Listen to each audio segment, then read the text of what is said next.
こんばんは。シンプルに暮らす40代独身 OL のあきです。今回はステ活動画をお届けします。私は今1000個ステチャレンジをしていて、累計617個のところまで来ました。そろそろステ活も終わらせたいと思って、今日は家中を見直し、根こそぎ捨てていこうと思います。物を手放す基準や捨て方なども紹介しているので、ステ活のお供にしてもらえたら嬉しいです。このチャンネルでは心豊かに暮らすシンプルライフを発信しています。すっきり暮らしたい方はぜひチャンネル登録をお願いします。まずは前回手放す決心がつかず保留ボックスに入れたものをチェックしていきます。今回の捨て活は必要か不必要かだけではなく、今にフォーカスして今使っているか、今の自分に必要かを基準に判断していきたいと思います。この保留ボックスに入れてからは 1,2 ヶ月経ちました。ない生活を疑似体験してみたのですが、特に困ることはありませんでした。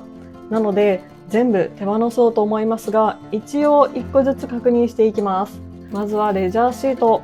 フェス用に購入したのですが、何年も使っておらず、今年はフェスの予定がないため手放します。次にインスピックです。写真をシールにできるプリンターなのですが、日記や読書ノートに使っていました。ただシールを貼ると裏面がデコボコして書きづらくなるのが気になって使わなくなってしまったので、こちらは手放します。次にシールです。シール可愛くてついつい買っちゃうんですけど、結局使い切れないことが多いんですよね。もうシールは買わないことをここに誓います。メモ帳です。付箋です。備品などでもらってすんごいたくさん持ってるんですよ。一旦大きいサイズのものは使用頻度が少ないので手放します。ポイントカードです。行かなくなったお店のポイントカードを手放します。結構私お店の入れ替えをするので、こういうのはこまめにチェックしたいですね。次にノートです。内容をデジタル化したので手放します。こちらのポーチは使う頻度がなく手放します。次にボールペン。ボールペンを必要以上に持っているので、書きづらかったものなどを手放します。文具が本当に増えがちで、必要以上にもらわない、買わないを徹底したいですね。で、次にレシート。なぜか保留ボックスに入っていました。次にエプロンです。丁寧な暮らしに憧れて買ったのですが、結局ほとんど使いませんでした。洋服が汚れたら洋服を洗う、その方が私には合ってました。ボールペンの芯です。3色ボールペンの黒だけ使い切って、他2色の芯使うかなと思って取っていたのですが、使う機会が訪れませんでした。次にファンクラブの会員カードです。こちらはデジタルでも持っているので手放します。次にワイヤレスイヤホンです。イヤホンしていると耳が疲れるので、耳を塞がないタイプを買ってみたのですが、外の音が聞こえるのが私には合いませんでした。買ってみないとわからないものって結構ありますよね。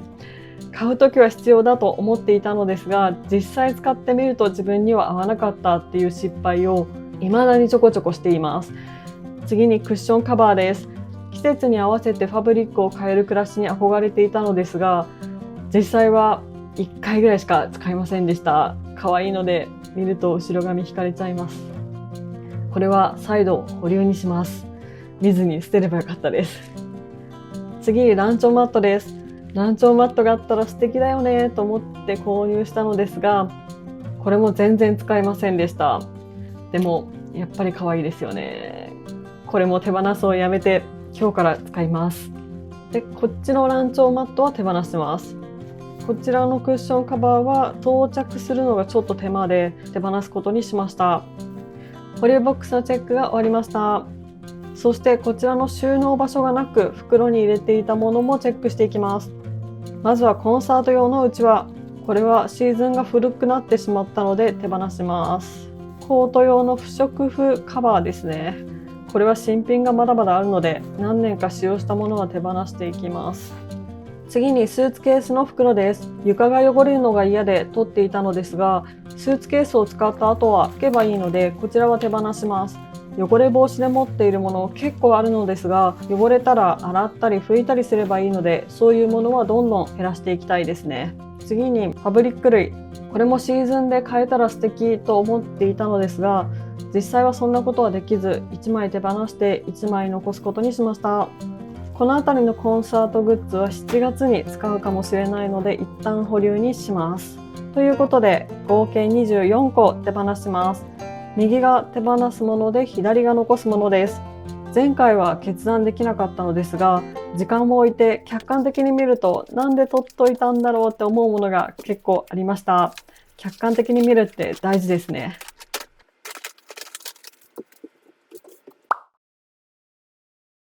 次にクローゼットです。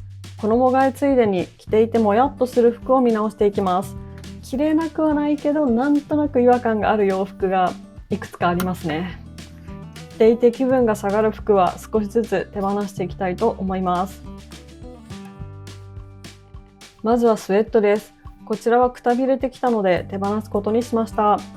部屋着兼ジムの行き帰り用なので、どうでもいいといえばそうなんですけども、やっぱり気分が上がる服が着たいなと思います。次にジーンズです。在宅ワークの費用に購入したのですが、サイズが少し大きくてしっくりきませんでした。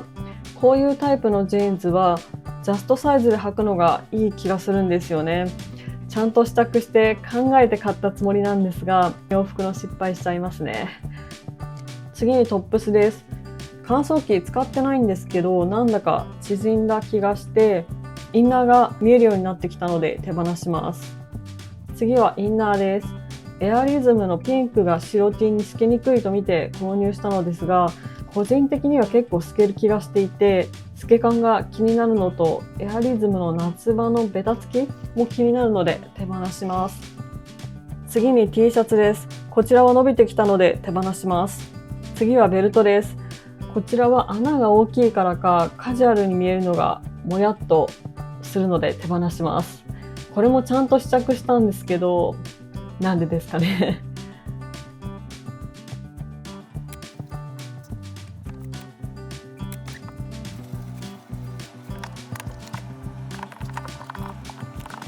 次に靴です。履き心地もよく気に入っていたのですが、バッグの金具がゴールドのものが多くて、なんだかちぐはぐな感じがしてしまい手放すことにしました。履き心地もいいし、まだ履けるのでもったいない気もするんですが、後ろ側が少し色あせてきたので仕方ないと思うことにしました。次に下着です。動画には映してないのですが、もやっとする下着を2枚手放しました。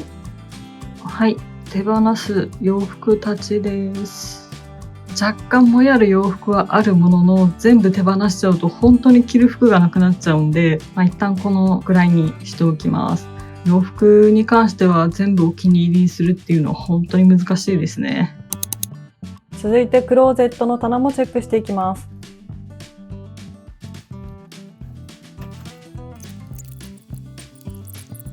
こちらが手放すものです。まずは空き箱。次にアクセサリーのケアセットの袋です。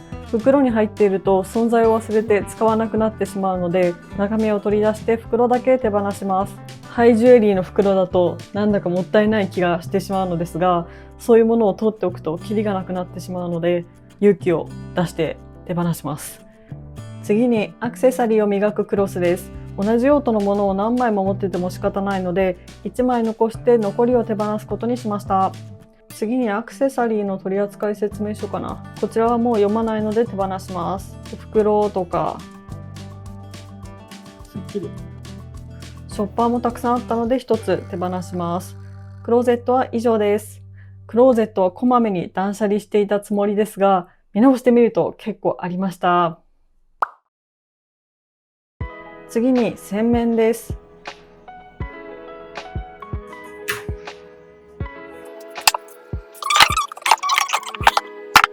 コロコロはもう使わないことにしたので、洗面の紙はめんどくさいけど掃除機を持ってきて毎回することにしました。前はこれで取ってたんですけど、紙の抜ける量が多すぎてコロコロの粘着テープ代がもったいないなと思ってやめることにしました。次は洗面下収納見ていきますか。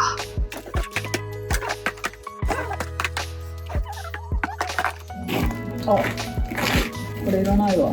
ボディシート代わりに使っているお尻拭きシート。去年から使ってるからカスカスだわ。これもいらないわ。ガーゼ。これはガーゼ止めるやつ。これもいらない。ゴミ。コットンのゴミ。すごい。めちゃくちゃスカスカになった。よし、やってこう。あとも捨てよう。1個でも少なく思っとり。これな、もらい物なんだけど、2年、3年経ってる気がする。もったいないけど手放そうかな。しょうがないね。よし。で、おまけでもらったんですけど、開封してから時間経った気がするな。そしてこれ、もう1個おまけでもらったから2個持ってんだよな。これもおまけでもらったんですけど、ティントあんまり好きじゃないかもって思った。これも多分もらったんだよな。色が結構白くて自分の肌に合ってない気がする。手放そうかな。保留にしよう。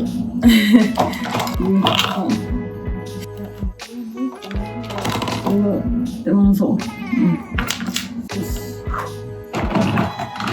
はい、洗面はこんな感じでした。U 字フックが余ってたので、これも捨てちゃいます。こういうの余りがち。1、2、3、4、13個か。次にパントリーを見ていきます。ここと本棚はいつもぐちゃぐちゃなんですよね。まずは消臭袋。これはもらい物なんですけど、使わないので手放します。このオリーブオイルないと思って買ったらもらったんですよ。整理整頓しないと同じものを買っちゃってよくないですね。次にドリンクの粉末。これ移動しよっかな。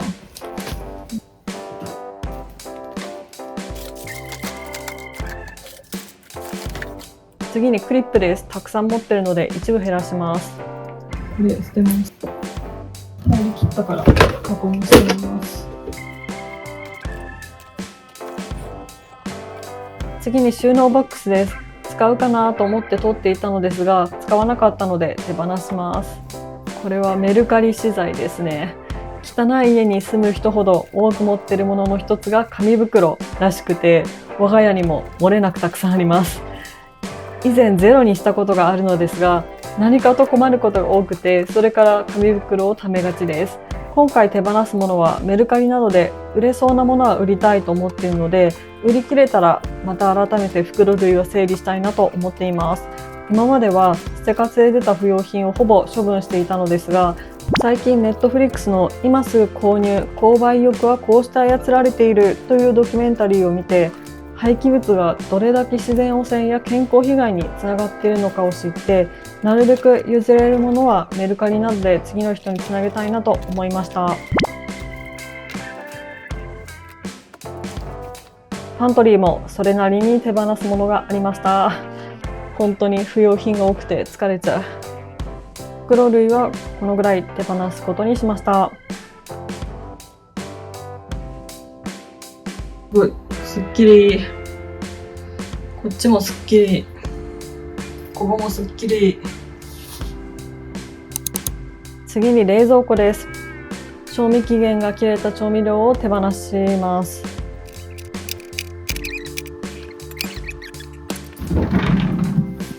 ここにもあるんだよな。2025年か。これ運動するときに飲むやつなんですけど、体調を崩してしばらく運動できない間に賞味期限が切れてしまったんですよ。9月ってことは半年ぐらいか。こちらの賞味期限が切れていた調味料を手放します。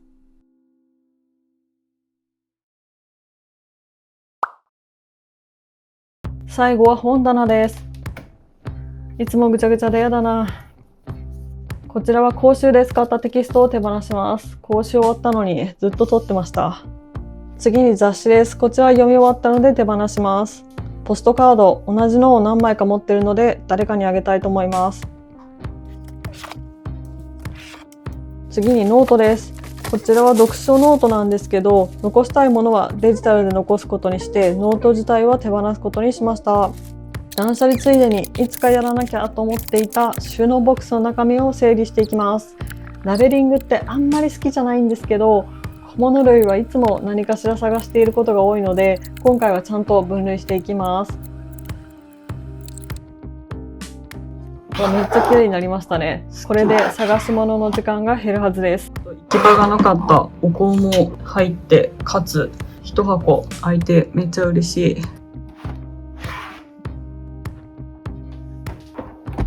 これ捨てようかな。使いかけの喉ヌール、使う予定がないので手放します。本棚1段目の手放すものたちです。また付箋、もうあちこちにありますね。あとはシール、もうシールも多いな。ペン、もらい物で残していたのですが、私には色が薄いのと細くて少し使いづらいので手放します。診察券など4枚です。もう行かないかなと思う病院の診察券を捨てます。時々診察券の再発行料がかかる病院がありますよね。それが嫌だなと思って取っていたんですよね。イヤフォンのイヤーチップです。S と L サイズがあって L サイズは使わないので手放します。商品メモですね。お店で試着した時に品番をメモしてもらったのですが、買わないことにしたので手放します。続いて下の段もどんどんチェックしていきます。こういう何でも入る収納ボックスの中に物を溜めがちです。今もまだできないんですけど、いつか撤収したいですね。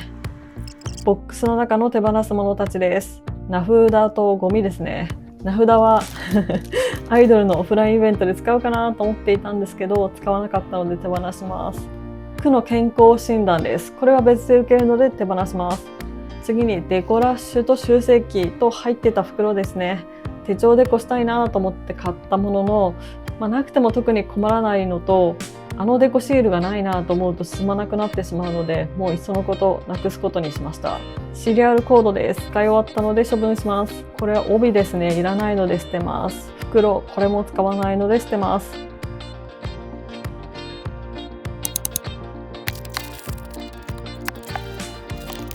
次にインスピックの予備シール、本体を手放すのでこちらも手放します。いらない書類は多分ないなと思っていたのですが、いらないじゃんこれ。1枚見つけたので念のためにファイルの中も確認することにしました。紙物って常に何かしら不要なものが出てきますね。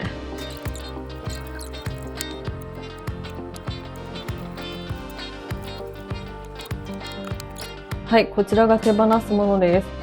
袋やクリアファイル、あと書類、家具を搬入した時にもらったものや搬入してくれた方の名刺や家電の説明書など、もうなくても大丈夫なので処分します。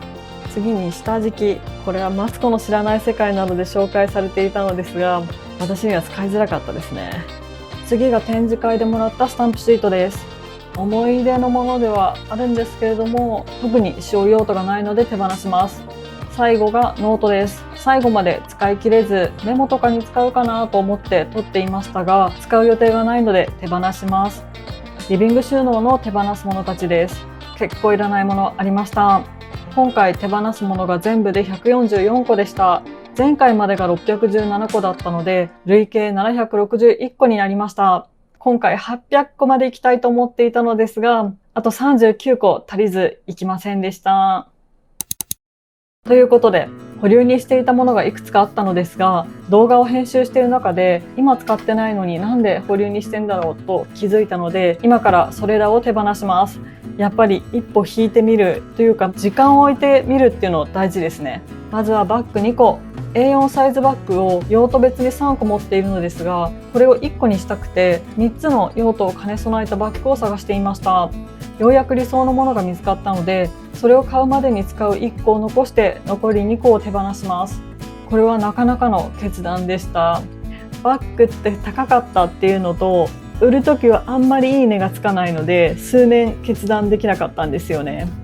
冒頭で今回の断捨離の基準は今にフォーカスして今使ってないものを手放すと言っていたのですが、全然今にフォーカスできていませんでした。高かったからと購入時のことに執着したり、いつか使うかもと不確かな未来を考えたりして、そうやって今をおろそかにしていた気がします。今をおろそかにするといい未来は築けないと思うので反省です。次にポーチです。ジュエリーをクリーニングに出した時についてきたものですが、使わないので手放します。使わなければバンクリのものでもただのゴミですからね。次に時計のクリーニングセットです。オーバーホール出した時にベルト用のクリーニングセットをもらったのですが、私不器用なのでこれを使ったら文字盤まで洗剤をかけて逆にダメにしてしまいそうなので、時計のクリーニングをお店に出すことにして、こちらはもう手放すことにしました。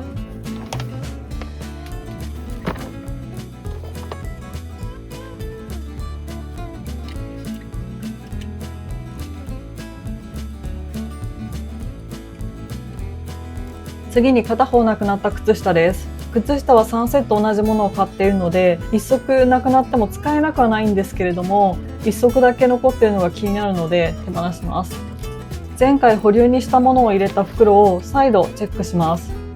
少しでも悩んだものって結局いらないものなんですよね。まずはクリスマスのタペントリーです。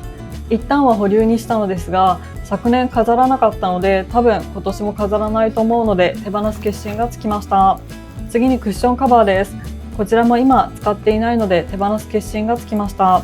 次にポーチ2個です。他に使いたいものがあるのと、汚れが気になって何回か洗っているんですけれど、ちょっと汚くなってきたので手放します。柄が気に入って購入したのですが、布製は清潔に保つのがちょっと難しいなと思いました。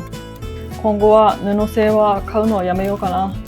次がコンサート用グッズです。こちらはファンサをもらう用のグッズですね。私はファンサをもらうよりも荷物を少しでも軽くして身軽にライブを楽しむことの方が価値を感じるかもと思いました。でもいい席が取れたらみんな持ってるし、持っていかないのももったいないかなと思って取っていたのですが、手放すことにしました。みんなが持っているからと周りに流されるのではなくて、自分の価値観を大切にしようと思いました。次が雑誌です。最近推し変してしまったので、前の推しの雑誌は手放すことにしました。実は今月新たに雑誌が3冊届く予定なので、順増しないようにどんどん入れ替えていかないと思っています。グッズはだいぶ制御しているのですが、止まんないですね。このランチョンマットとスケッチブックは使うことにしました。袋の中に入れておくとまた眠ってしまうので、使いやすい場所に移動します。最後にこちらの袋も空になったので手放します。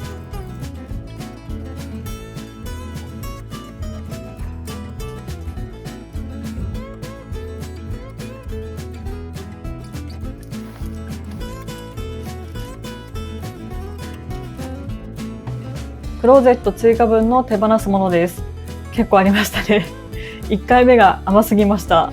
捨てればいいというものではないですが、うちはまだまだ物が多いと感じているので、あれこれ1個ずつ悩むよりも難しく考えず1000個捨てるという目標に向かって淡々と手放していくのが私には合ってるなと感じました。はい、クローゼット綺麗になりました。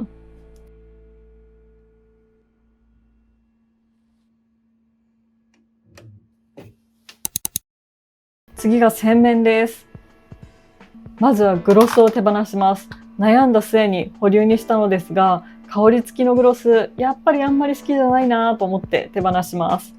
こちらは使い切りたくて優先的に使うために出しているものたちです。使い切らなきゃっていうのが義務感になってしまって、少し憂鬱になってたんですよね。今日を憂鬱にするものはきっと未来の私を幸せにしてくれないと思うので、思い切って手放そうと思います。まずはマッサージオイルです。面倒で自分でマッサージできないのと、使用期限も過ぎたので手放します。次がヘアオイルです。宿毛矯正をしているのですが、オイルよりもミストの方がいいみたいで、それを知らずオイルを買ってしまったんですよ。オイルをしてもやっぱりあまり効果が感じられなくて手放そうと思います。でもほぼ使い切れてました。あとこのアロマオイルももう少しなので使おうと思います。これもオイルですね。なんかオイルばっかり。これは使います。これも使い切れそうなので使います。で、こちらのアロマオイル、これは容器から漏れてくるようになってしまって持ち運びしづらくて使わなくなってしまったので手放します。洗面からは4点手放します。洗面はいらないもの一つもないと言い切れますね。シューズクローゼットです。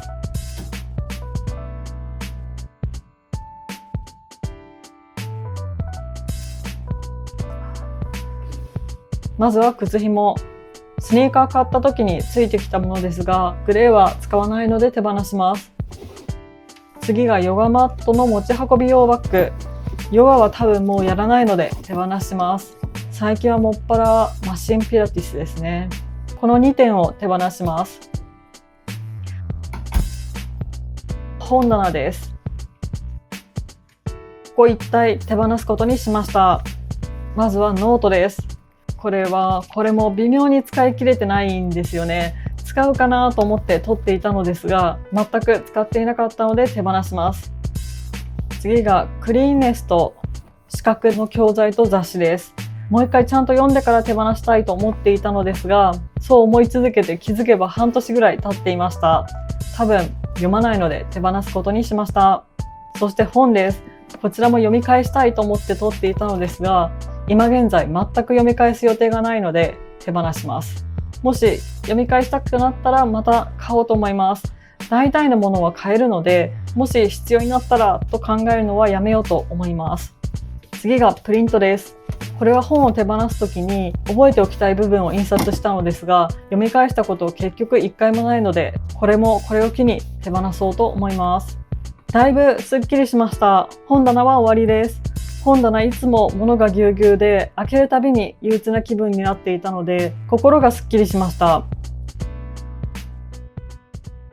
追加で手放すもの、こんなにありました。これで部屋の断捨離は終了です。今回は186個手放して先行してチャレンジの累計は803個になりました。時間を置いて生活した分でだいぶ追い上げました。これらの手放すものもいつかではなく今を意識して、処分するものは今処分して、譲れそうなものはすぐメルカリに出して期限を決めて売れなければ処分しようと思います。まだ使えるものを処分することはもったいない気もしますが、何でも取っておくことは物を大切にしているのではなくてないだけなんだなと気づきました。最後までご視聴いただきありがとうございました。チャンネル登録、グッドボタン、コメントもお待ちしております。次回はデジタルステカスです。最近私が利用していた EC サイトで個人情報の流出がありました。対象の方が迷惑メールが増えたとかそういったツイートを見て真実かわからないんですけど、使ってないサイトをちゃんと退会しなきゃなと思いました。あと写真を数百枚処分したのですが、デジタルの方にもっと大量の写真があることに気づいてしまいました。なので次回はデジタル系を断捨離して、次回で先行してチャレンジ完結の予定です。それではまた次の動画でお会いしましょう。さようなら。